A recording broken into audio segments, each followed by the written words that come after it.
पंचक, आपने अक्सर नाम सुना होगा। आखिर पंचक क्या है? पंचक नाम से ही स्पष्ट होता है कि 5 की संख्या। यह 5 की संख्या किस चीज के लिए होती है?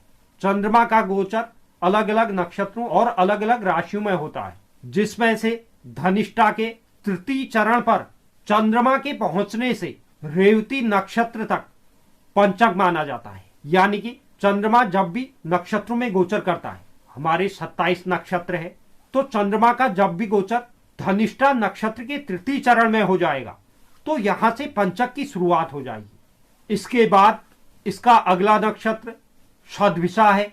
सद्विषा में भी अगर चंद्रमा विराजमान है तो यह भी पंचक कहलाएगा, दूसरा पंचक। इसके बाद पूर्व भाद्रपद, इसमें भी चंद्रमा के संचरण से तृतीय पंचक रहता है।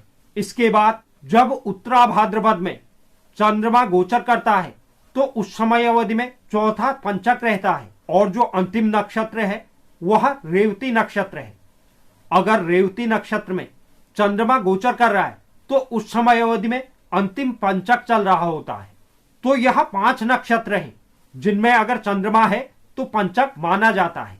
धनिष्ठा, सद्विषा, पूर्व भाद्रपद, उत्तरा भाद्रपद और रेवती नक्षत्र। अब इनमें क्या क्या कार्य वर्जित होता है इस बारे में भी बता देते हैं। पंचकों में शवदाह, यानी कि किसी आदमी की अगर मृत्यु होती है और उसका शव दाह किया जाता है तो इसे भी अच्छा नहीं माना गया है। इसके लिए क्या किया जाता है? अब यह तो कुदरती चीज है, अगर किसी की मृत्यु हो जाती है, इसमें अब क्या किया जाता है इसके निवारण के लिए, क्योंकि यह अशुभ माना जाता है। जिस भी नक्षत्र में चंद्रमा संचरण कर रहा होता है, यानी कि चंद्रमा का गोचर होता है, अगर प्रथम नक्षत्र में है यानी कि धनिष्ठा नक्षत्र में अगर चंद्रमा संचरण कर रहे हैं तो यह पूरे 5 पंचक अभी बाकी है, यह माना गया है। अगर धनिष्ठा नक्षत्र में चंद्रमा का संचरण होता है तो यह पहला पंचक है। तो हमें अरिष्ट निवृत्ति के लिए 4 और पुतल बनाकर शव के साथ दाह किया जाता है। इसी प्रकार से अगर 3 पंचक बाकी रह गए, यानी कि चंद्रमा का सद्विषा नक्षत्र में गोचर चल रहा है तो इसके बाद के 3 पंचक अभी बाकी है, तो उसमें 3 पुतल बनाकर उनका शव के साथ दाह किया जाता है। इसी प्रकार जितने भी पंचक बाकी है उतने पुतल बनाकर शव के साथ दाह किया जाता है। इसके अलावा पंचक के समय में खटिया बुनना, तृष्ण संग्रह करना तथा दक्षिण दिशा में यात्रा करना निषेध माना गया है। पंचक के समय शवदाह हो तो बचे हुए पंचकों के बराबर पुतल बनाकर शव के साथ उन्हें जलाना चाहिए और पंचक शांति करवानी चाहिए।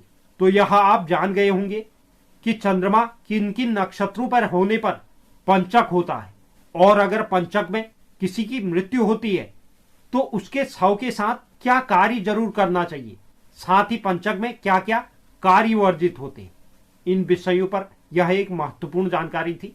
उम्मीद करता हूं यह जानकारी आपको पसंद आई होगी। जो भी दर्शक चैनल पर नए हैं, चैनल को आप जरूर सब्सक्राइब कीजिए, साथ ही साथ बेल नोटिफिकेशन भी ऑन कर लीजिए, जिससे चैनल पर अपलोड होने वाली हर एक वीडियो का नोटिफिकेशन आपके पास सबसे पहले पहुंचे। और आप वीडियो को लाइक और शेयर भी जरूर करें। धन्यवाद।